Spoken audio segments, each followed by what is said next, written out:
Hey guys, how's it going? Hey, I want to share something with you. It's important, so I hope you'll pay attention.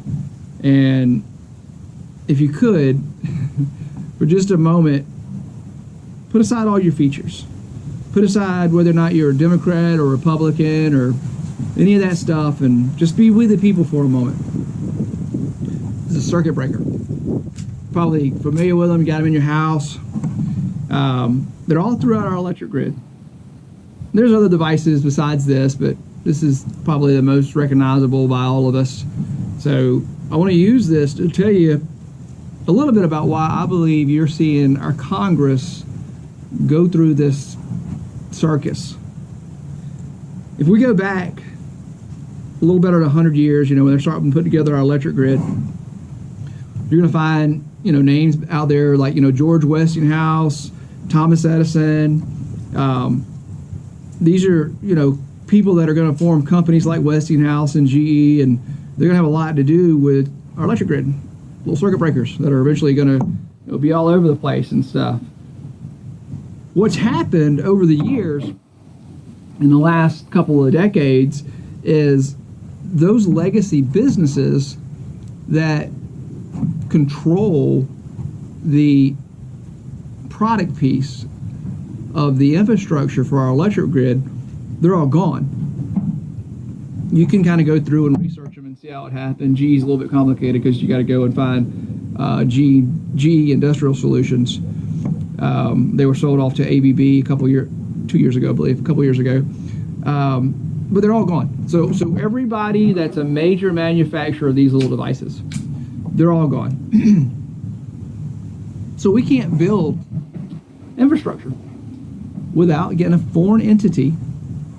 I mean, it's complicated. I've tried to walk through this chart a couple of times and just kind of walk you through it, but it's a mess. Now, maybe that bothers you as an American. Maybe it doesn't. It's not really anything we could do anything about at this point, but here's what bothered me.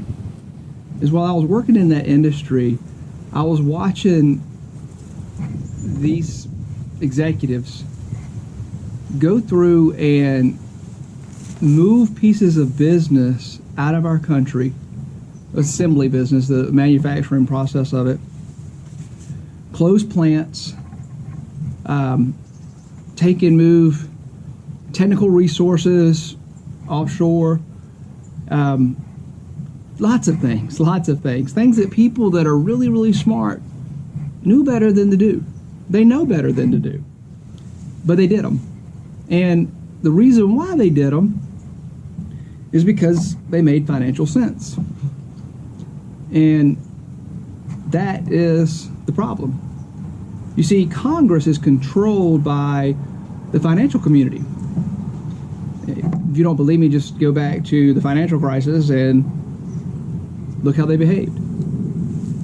See, it's not about what they tell you or what they say, it's about what they do, right? It's about the fruit. And what happens is that the products, the quality of the products are compromised. You don't even take my word for it. I mean, I could flood you with tons of contractor complaints about the quality of products. You could go through the news and find where the companies that participate in these products and making them and stuff have been in trouble for different things. But the reason why you don't hear about them, you see, people like me that go and complain, they end up like me.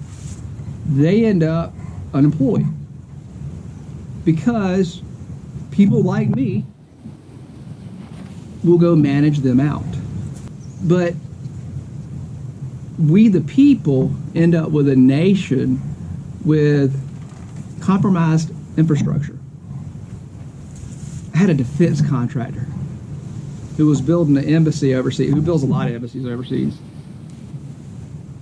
sent a correspondence into the leadership team for the company that flat out said, you are compromising the infrastructure of the United States of America.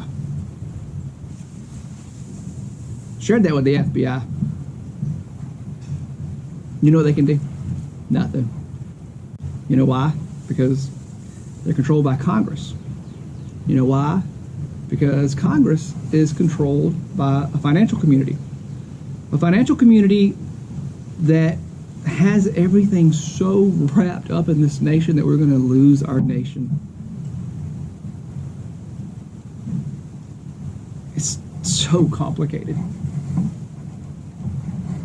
And I can't even begin to try to make sense of it in a way that comes across to get you motivated to go do something about it. But it's real. It's not made up. It's not subjective. So what can we do? Well, we have to be uncomfortable. We have to go to work and live out our principles.